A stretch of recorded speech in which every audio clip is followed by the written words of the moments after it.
Okay, so we shall continue our discussion on Bose-Einstein statistics.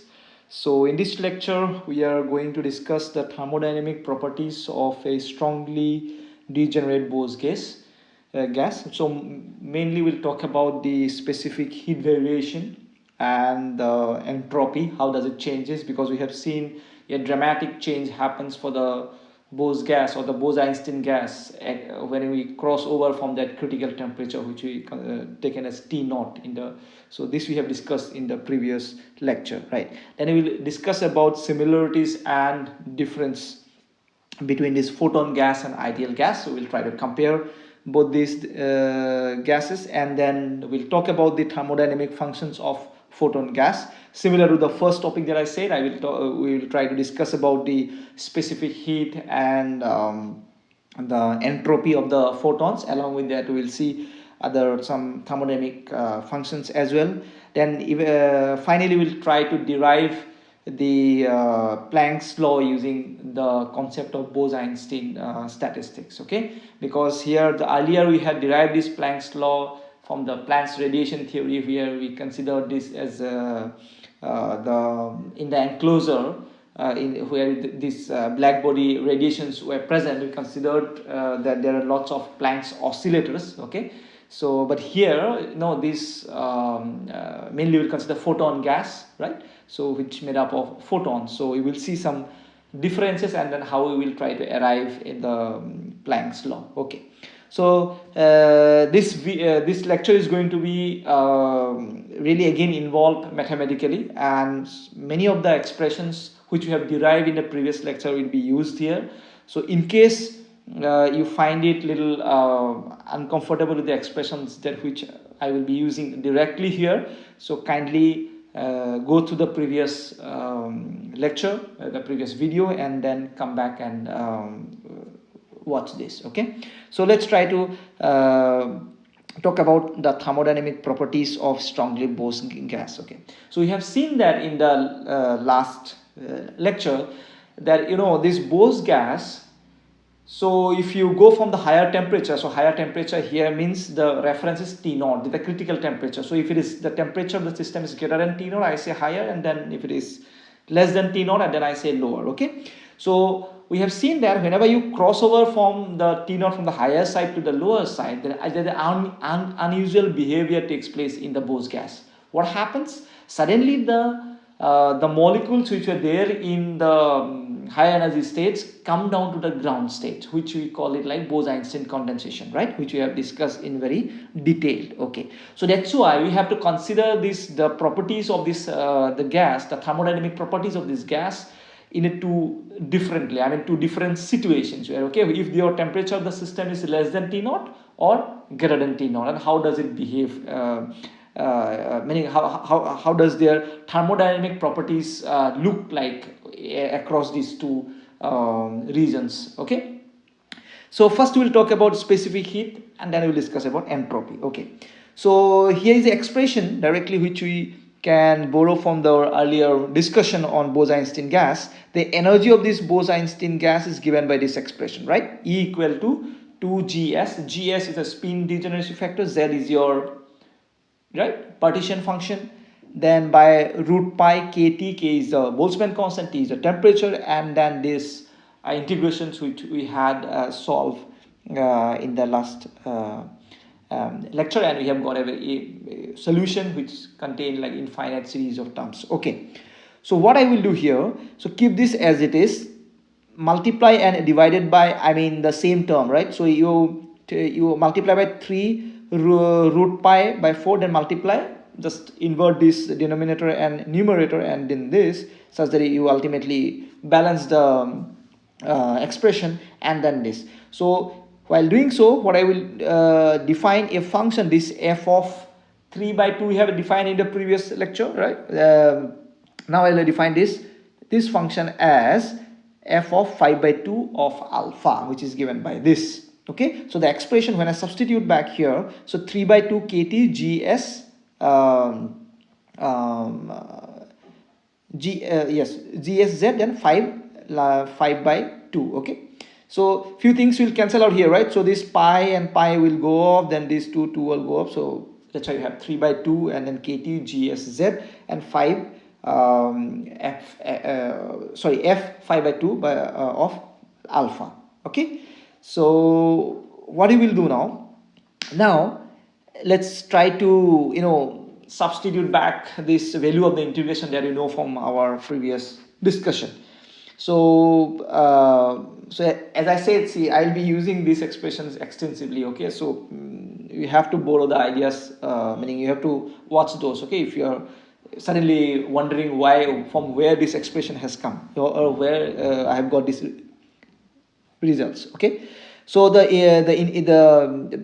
value of this integral is given by this expression, right, where d is your degeneracy parameter, right, e to the power alpha, and mainly we'll be using 1 by d here. So, and then again this total number of particles, meaning the total number of bosons here, right, is given by this expression. Okay, n equal to zs, again spin degeneracy factor z 2 by root pi, and then this integral.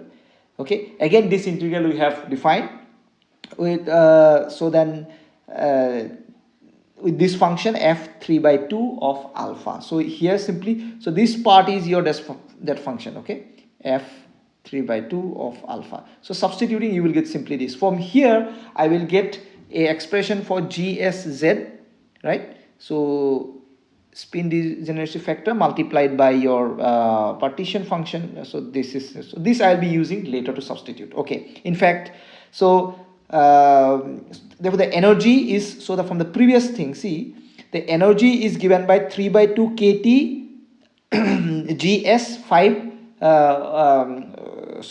f 5 by 2 alpha. So this g of z is being substituted here, right? So if I copy paste this, so your energy expression had 3 by 2 GSZ f 5 by 2 alpha, isn't it? Or I have missed out something. Yes, KT is being missed out here. Okay, so KT. So now if I substitute for GS, this one from here, so I will remain with 3 by 2 n as coming from this, then KT as I have written here, and then your this substituting GS is f of 3 by 2 of alpha has come down, and then other expression goes on top. Okay, so the expression for energy I have got here. So the expression for energy of bosons, okay, system of bosons, okay, which containing n number of particles or n number of bosons is given by this. All right, so then we'll discuss case by case. Okay, so the first case, let's talk about if your temperature of the system is below T0. T0 is the critical temperature where this Bose-Einstein condensation starts to happen. Okay, so below that you will see a Bose-Einstein condensation, above that you will not have that. Okay, so now one important thing here. Okay, so around this T0 we know that alpha is equal to 0. That's how we have defined T0, and so the D will be equal to 1 because D was equal to e to the power alpha, isn't it? Okay, so now see the if you remember, the most of the particles will be in the ground state, if I have to call this as a ground state, and then some of them will be still there in the maximum of them will come down to the ground state. However, there will be still some more particles which will be remain in the excited state. Okay, so now I have to replace in that energy expression this n by n dash, small n by n. What do I mean by that? Because the energy of the ground state is anyway 0. So that even if there is lots of particle in that, so actually it's not contributing anything to the energy expression. So whatever energy of the system is there, okay, it's coming from only the n dash particles. So the n dash is the number of particles which were there in the excited state or the higher energy state. Okay, so that's why on this bosons will contribute towards the energy. So that's why I will, in place of n, I will substitute n dash. Okay, and expression remains as it is. Now for this case, again I have to borrow the expression from the previous lecture. This n dash is equal to n. Okay, n is the total number of particles and or bosons, then T by T naught to the power 3 by 2. So substituting this expression here, I will get energy expression like this. Okay, now these values of these two functions can be calculated. Okay, this in fact we have it here. Okay, so you know the f 5 by 2 of alpha, you know from here, right? Yes, so this is your expression. So substituting for d equal to 1, so which means alpha equal to 0. Okay, so you will get value for this function, right? So the value is given by this. Similarly, this f 3 by 2 of 0, f alpha, which we have calculated in the previous lecture, which this value is given at 2.612. All right, substituting those numbers in your expression of energy, so you will get this much, right? So I don't think so anything to be explained here explicitly, right? And after doing this calculation, you will get this. All right, so I will keep these numbers as it is. So this is my expression of energy when my temperature is below T0. Okay, so this is the case we are studying right now. So now let's try to, so once we have this expression for energy, now I can calculate specific heat. Specific heat is given by this. Okay, so lots of expression of thermodynamics will be used here. Okay, so these also I hope you think these expressions are, or these terms are familiar with you all. Okay, so then what I have to do is simply differentiate this expression with T. So you can carry out, right? So you I will only carry out a differentiation for the important terms which is relevant. Other things are, most of them are constant. 3 by 2 n, these are constant. K is constant, T not constant, this number is constant. So in this expression energy, I will have only T into T to the power 3 by 2. So it will become 5 by, so 1 plus 3 by 2, so it will give me 5 by 2. Okay, so then I have to differentiate this, meaning other things are constant, isn't it? So if I differentiate these things with respect to T, what I will get 5 by 2 and then 3 by, meaning T to the power 3 by 2. So 5 by 2 has come, right? So then this term has come. Remaining things as it is, just keep it back. Okay, so I again arrange the terms. Okay, I will get this expression. Okay, your CV, that is a specific heat at constant volume, varies as, so most of the things are constant except the T, which is your variable, right? So T varies as, so proportional to, I can write T to the power 3 by 2. Okay, and at T equal to T naught, you can substitute for T naught here, which will become 1. So I will get this expression for your specific heat. Similarly, now entropy can be calculated. Okay, so you will see that the variation of specific heat is, you know, related to your entropy. Why? Because of this expression. Okay, so the entropy of a system can be calculated using this expression.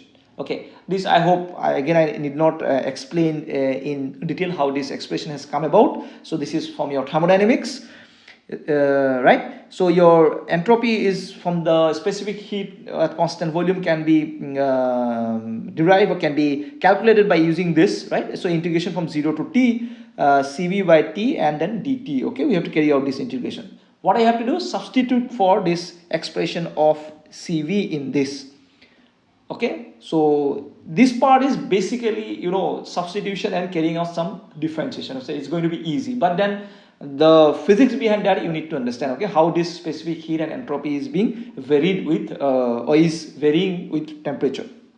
All right, so now after substituting Cv, you will get this, right? So whatever Cv expression you have obtained here, just substitute back. Okay, substituting here, you will get this, then dt. Again you have to carry out the integration. So here is a t and then this t, so you will be having only, effectively you will have t to the power half to be integrated. Okay, so while doing so you will get this. So I am not going to go detail. I hope you can carry out your this from your basic calculus, right? Okay, so then I will get 2 by 3 Cv, this expression for T less than T naught. Yes, so at T equal to T naught, your entropy will become this. Okay, see, it's quite meaning some numbers will change, but then expressions are quite similar to what you obtain for the entropy. Okay, so here the entropy is 2/3 of the specific heat. Okay, so from this expression that you can see how Cv, that is the specific heat, varies. In the same way your entropy will also vary.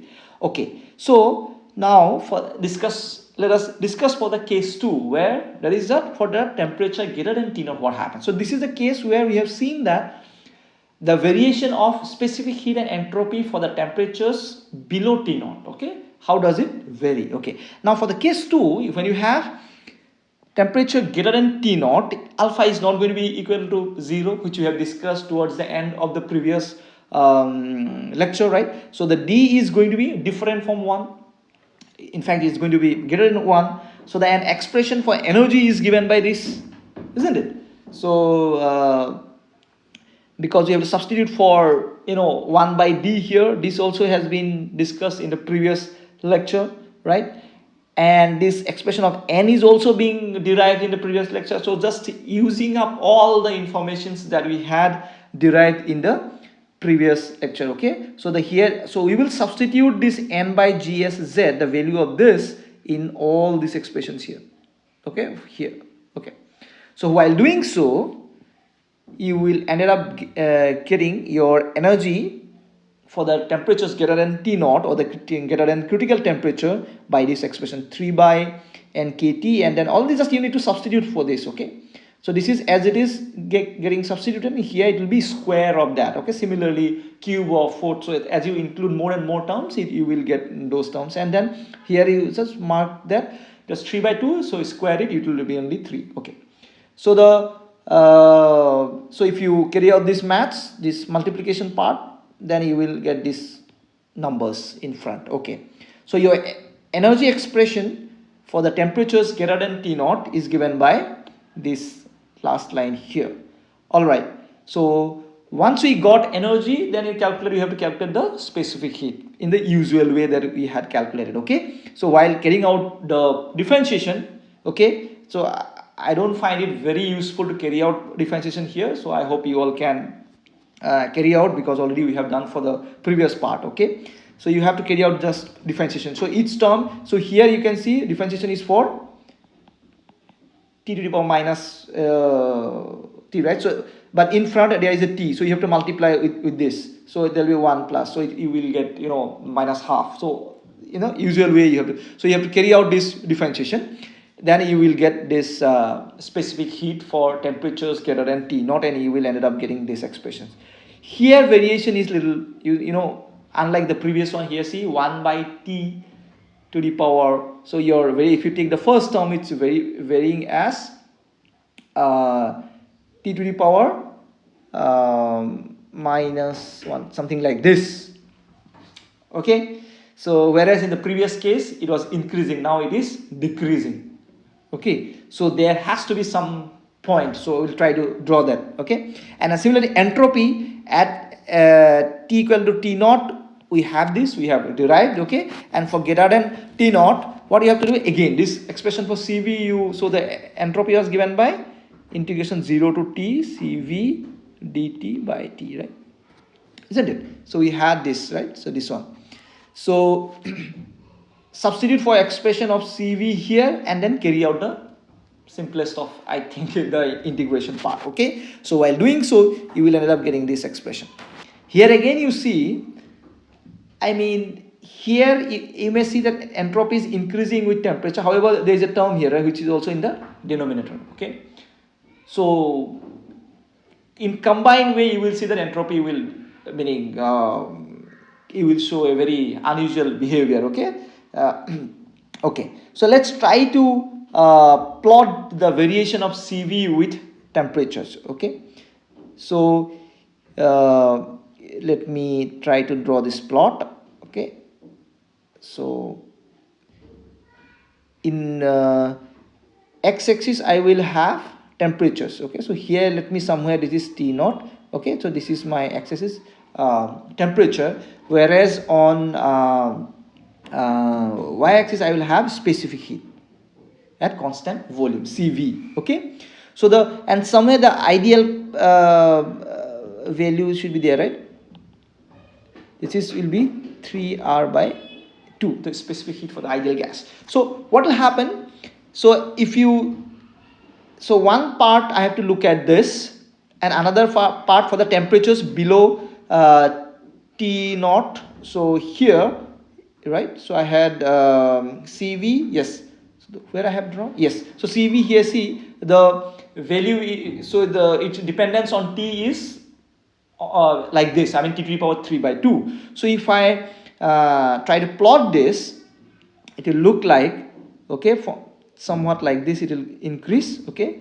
So you're around that around T naught, it will be a discontinuous function, okay, and below this also it will try to go, okay. So this part is your so this part, I mean the for less than this will be like this, okay. For T less than T naught, your variation of the CV, that is a specific heat, will go like that, okay. So what you see is suddenly at T naught, below that, so the variation in entropy also will look like this, right? It will show similar behavior. So you will see that suddenly there is a decrease in the entropy. Means what? So that means, so I am trying to combine both of things, okay. You have to keep in mind. So I am drawing here the plot for CV, the specific heat. I know that variation of CV is similar to the entropy because we have got this expression for T less than T, right? This is here, right? So this is only the factor of 2 by 3 comes in place. So what I'm trying to say is that at T naught, suddenly your entropy starts to decrease. Means what? That means some order has set in the system. Which implies what? That means suddenly all the particles which were lying there in some kind of disordered fashion has come to in one state or some ordered state. That is what it's trying to represent a Bose-Einstein condensation. Isn't it? Because we know that in the Bose-Einstein condensation, as the temperature is lowered below T naught, suddenly all particles which were lying in the excited state, most of them come down to the ground state, meaning that they have come to form some order. So that's what is trying to indicate in this plot. Okay, I hope you will try to comprehend this point and remember for a long time. Okay, why does the entropy or the specific heat being decrease suddenly below T naught? Okay, now we will continue our discussion. Okay, now let's try to look at this photon gas and ideal gas. Okay, so while we were discussing about this black body radiation, so we came up with this idea, right? Like when the Planck was trying to discuss or trying to give a the theoretical explanation for the experimental observation, that eventually we came to know that this in the black body radiation, which we now eventually we call it the photons. So there's a lots of photons which are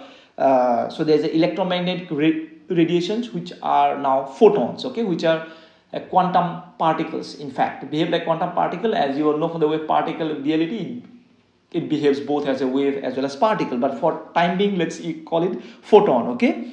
And so basically it was convinced that electromagnetic the black body radiation or the enclosure where these black body radiations are present, these are mostly consist of photons.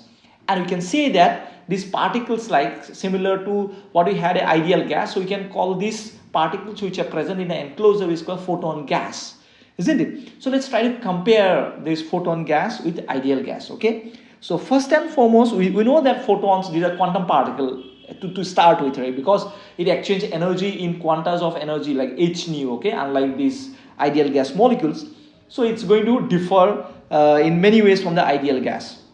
Okay, so to first point is that to rest mass of the photon is 0, whereas the gas molecules has got some finite rest mass. Okay, point number 1. Okay, second point is these photons are indistinguishable particles. Okay, you cannot distinguish one photon from the other, whereas in the molecules of ideal gas, what we considered is to be this is not okay ideal gas and are distinguishable particles. Okay, and then we all know we have been talking about the Bose-Einstein statistics. So the photon gas obey Bose-Einstein statistics, well, whereas the ideal gas obeys this Maxwell-Boltzmann statistics, right? Okay, so the phenomenon related to ideal gas is you can explain using these Maxwell-Boltzmann statistics. Okay, now the total number of photons does not remain constant as photon is emitted or absorbed by the walls of the container. This is one of the most important part. Okay, whereas in the if you take a system of ideal gas, so the total number of molecules are constant. Okay, so it may collide, it may exchange energy, it may collide among themselves, it may collide with the wall, but never gets absorbed or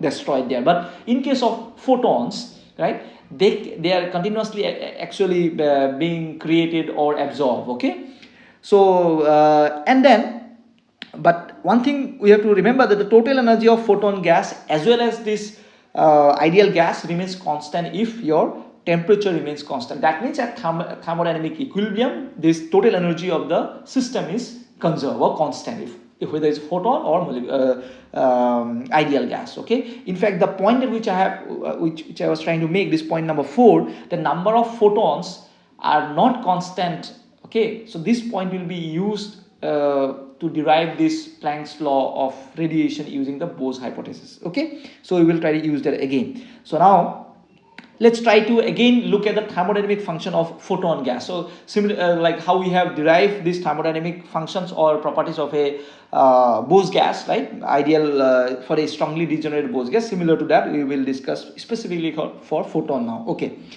to start with, so this may be derived. So yes, this grammatical error, please.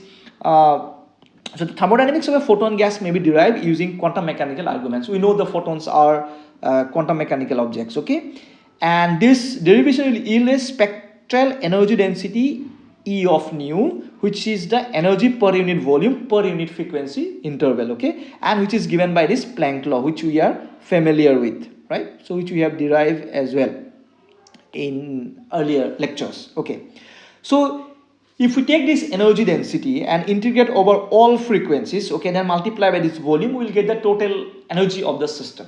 Okay, so what you are trying to do here, trying to find out total energy. Then what you will do, trying to find a specific heat, entropy. That's what we are trying to do here. Okay, so then simple here, we have to integrate over our entire frequency range. While doing that, let's substitute for x equal to this term, h nu by kt. H is a Planck constant, nu is your frequency, then d nu is given by this. So using all these things, substitute in the expressions here, right? So some constant term will come out, isn't it? So kt to the power 4 is by h to the power 4. So I will have this energy expression, isn't it? So now again we will try some techniques of integrations to make it simpler. Okay, so this is the same expression that we had in the previously. So now take out this e to the power x common in the denominator and then take it back. So write in this fashion such that I can write in the second term in bracket 1 minus e to the power minus x to the power minus 1.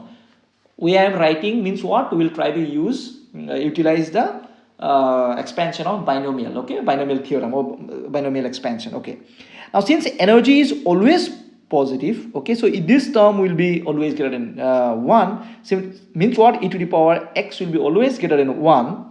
Means what? This term is going to be always less than 1.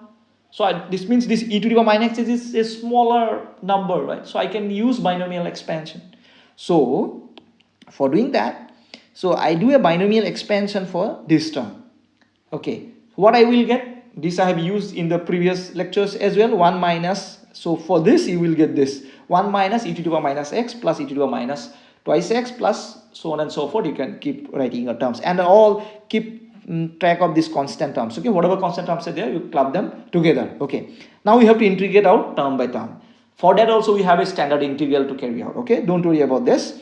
So you will get this integration of this term is given by as simple formula as that summation over m going from 1 to infinity 6 by m to the power 4. Okay, m is that running index. Okay, m going from this m coming from this e to the power mx. Okay, so here m will be going from 1 2 3 4 5 all this. So using this standard integration result or formula, you substitute here for the result. So you will get what? This expression. Okay, then as usual you carry out your some multiplication, right? And for this also I have a value for that. Okay, so the summation of this infinite series is pi to the power 4 by 90. So use all the results, put it back here. So you will get a little concise consolidate expression for energy, which is given by this. Okay, so your energy expression within the bracket, all of them are constant. This is your volume, this is your temperature to the power 4. Okay, So while looking at this expression, you must somehow get a hint that, you know, we had the Stephen Boltzmann law, which was looking like this, similar, okay. I mean, there it was energy radiated per, you know, per unit area per second was given somewhat related to T⁴, okay. It's coming out something like that, okay. So this is the expression for total energy of the system having volume V, okay. So I'm just giving a hint what is coming up next, okay. Now the pressure of the system we can calculate. The pressure developed by the diffuse radiation becomes 1/3 of the energy density of radiation. This we have discussed, right? Okay. So E is your total energy. This capital E is the total energy divided by volume will give you energy density. So pressure is equal to 1/3 of that is for the diffuse radiation. So you have to just substitute this expression for E, okay, and divide by V. So V is already there, so divide. But here only thing. What we have done, so this is h cross to the power 3 is being written. So h cross is, we all know, h by 2 pi, okay. So here's this in this expression h was being used, here h cross. So you can carry out all the simple maths, then you will see that it is, the expression has slightly changed because of use of this h cross or h bar, whichever you call it, okay. So the pressure we have got. Now the entropy you have to calculate, okay. Now this also I leave it to you to find out that, you know, this expression of entropy can be derived is like this: 4/3 E by T. E is the total energy, okay. You can quickly see that from this expression, okay. If you think e to the power energy E is T⁴, you will say the entropy, we know that is given by integration of CV dt by T, okay. From there you can see this, okay. I'm not going to do it because these are a basic thermodynamics. I hope you all know about it, okay. So substituting for the expression of energy here, 4/3 as it is here only, these are simple steps, okay. So and you will remain with this, and then eventually this, again writing in terms of h cross, okay. So we have got expression for pressure, we have got expression for entropy, then you can get it for enthalpy, you will know. So this PV part we know from here, right? So PV, if you take this, it will be E by 3. So this is E by 3 plus, then expression of energy is known to us, so we can get the Helmholtz free energy. This is enthalpy. Enthalpy, we got the expression for enthalpy. Similarly, Helmholtz free energy F is given by this expression, E minus Ts. S is entropy. Entropy, we know the expression. Everything you substitute, okay. So eventually you get minus E by 3. So you will get this.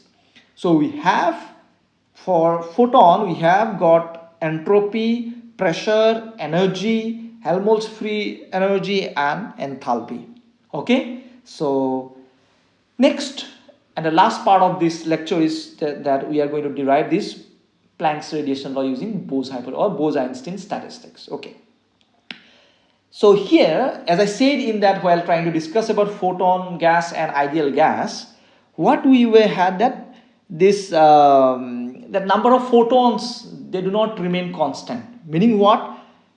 This sum over change of this dNi, the Ni represents the number of particles in the ith energy state. This is what we have been discussing all throughout the course, okay. So this is not going to be equal to 0 because there is a, you know, creation or the emission or the absorption of photons. So this number of photons is not going to be conserved here. That's what the meaning of this, okay. However, but the photon gas, the total energy of the photon inside a hollow enclosure at particular temperature, so the energy of the system remains constant if your temperature remains constant, okay. But the total number of photons within the enclosure is not constant. So that's what I said, total number, the number will not be conserved, the photon number will not be conserved. However, the energy at temperature T, meaning that at constant temperature, that will be conserved. So this expression for dE is given by this. So this is the script E is the energy of the ith state or ith energy level, and dN is a change in the number of particles in that state, okay. If you sum over all these things, then you will get 0. So this is what we have been using while deriving the distribution laws, right? So you must be familiar by now, okay. Now for again this expression we have to use from the previous lectures.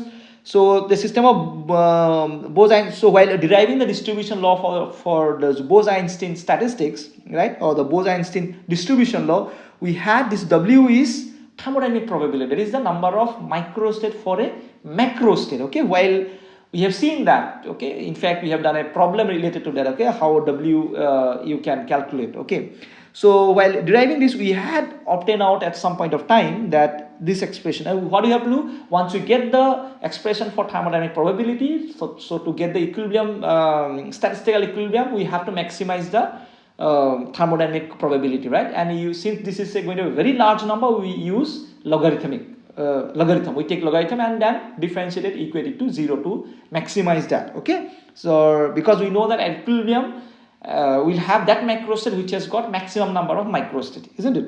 Okay, so you will get this. So if you're looking like very alien expression for that, please go back to that lecture and see that. Okay, this is what we got. Okay, now what we will do, we'll multiply this expression. See, this expression cannot be used now for our derivation. I'll multiply by this beta, and again the right hand side will again be 0. This is also 0. You can equate these two equations. Okay, so that's what we can do. So you have just equated both the expression on. Okay, so then after equating, then shifting left and right, so I shift this to left side and I will get this expression. Here I the change of this Ni across different energy levels, as you have been talking about in the previous while deriving the previous distributions laws as well, right, in the previous lectures. This is the change over across various energy levels is independent of each other. That means whatever the coefficients remains where within this bracket, each term, as because it is sum over, has to be equal to 0. Each coefficient has to be equal to 0, right? So there comes again concept, this linearly independent thing. Okay, I hope you all by now you are familiar with that. So I have to equate this, each of this term to be equal to 0. Means what?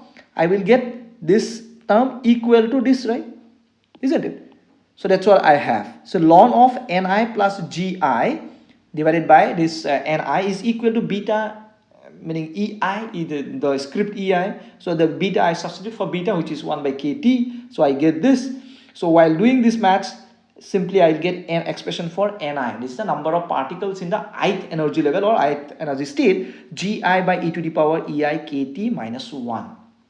Okay, so this is number of bosons, let's say, I get meaning here, number of photons here, I should say. Okay, now comes a little interesting part. Okay, and also you need to understand why there will be few things. Okay, so when I use the frequency now, okay, because see, here is a very discrete way of writing the number of photons. Okay, so the number of photons in the frequency interval nu and nu plus d nu, I have to write like this, number of photons. So the n of nu d nu represents number of photons that are lying in the frequency interval nu and nu plus d nu, which is given by, this is what, your density of states. We are familiar with G of E, G of P, now the G of nu. So number of cells or number of states lying in that range, nu and nu plus d nu. Okay, remaining thing is as it is. Okay, substitute for your energy. Because your for photon we all know that E is given by h nu, isn't it? Energy of each photon is h nu. Okay, so the G of nu is this number of cells in the phase space, in the phase space volume lying in the energy interval between this. Okay, energy range is what, h nu and h nu plus d nu. This is the energy range. Okay, now photons are this electromagnetic radiation, isn't it? So it has got, this is a transverse nature it has got. So it has got two possible states of polarization. One could be left-handed, one could be right-handed. Okay, so when you see this collection of photons which are transverse in nature, and it could be like left-handedly polarized or right-handedly polarized, actually when you see this a cluster or system of photons, there are two systems in it. Okay, so photons are indistinguishable as we have discussed, but you think about, like, one category is your left-handed photons, other category is right-handed photons. Within that left-handed photons or left-handedly polarized photons, you cannot distinguish among themselves. All are alike. Similarly, in the right-handedly polarized photons, all are alike. You cannot distinguish between which photon is what. Okay. However, if you take two of them together, you can surely distinguish the left-handedly polarized photon from that. Okay, in optics you will learn this how to, okay, if you are not if you do not, in case if you don't know how to see that. Okay, so actually in the whole collection of photon you have, we can think about there are two subsystems. One is left-handedly polarized photon, other is right-handed. Okay, so for what you have to do, so and for each category or each group of this subsystem we have to apply this Bose-Einstein statistics. Okay, so then the number of cells in the phase space for both kind will be double in the expression. Whatever this g of nu or that we will discuss now, or the number of states in that so because nu means what, we can have a momentum for photon as well, which we'll see this. Okay, so whatever this energy state you get, whatever the state of the photons you get in that frequency rate, you have to multiply twice. Why? Because you have two categories of, so there are two subsystems. Okay, so we know that so this is the number of, this g of p dp represents number of states, quantum states in the energy range p, the momentum p, and p plus dp in that range. Okay, how many are there? Usually that is given by this expression. But since I have now two categories of photons, okay, so one is left-handedly polarized, another is right-handedly polarized, you can think about two subsystems are being together. Okay, so I have to multiply by 2. Okay, so because of that you will get this extra 2 here. So you are in the expression 2 plus 2 into 4, so you 8 pi will appear. Okay, so if in case if you see any of the books, that's why it will be written directly as 8 pi. Okay, now for so we have to, because we need the g of nu, but we know the expression in of g of p, so we have to convert it to frequency. What do you do? So we know that the for a photon momentum is given by pc is equal to h nu, so p is given by h nu by c. So dp we can calculate like this. Nothing we have to do, substitute as in your expression. Okay, so substituting means what? Here in case of p you have to substitute this h nu, meaning h nu whole square by c square. Okay, dp we know from here, so you will get all these things that you are familiar with, and if you carry out that, you will eventually get this number of photons lying in the frequency range nu, and nu plus d. Nu is given by this 8 pi v by c cube h nu square d nu by this expression e to the power h nu by kt minus 1. Okay, so we have got number of photons now. Okay, so Planck's law is what? Energy density, isn't it? So then each photon has got energy h nu. Energy density E of nu d nu is defined as amount of energy per unit volume.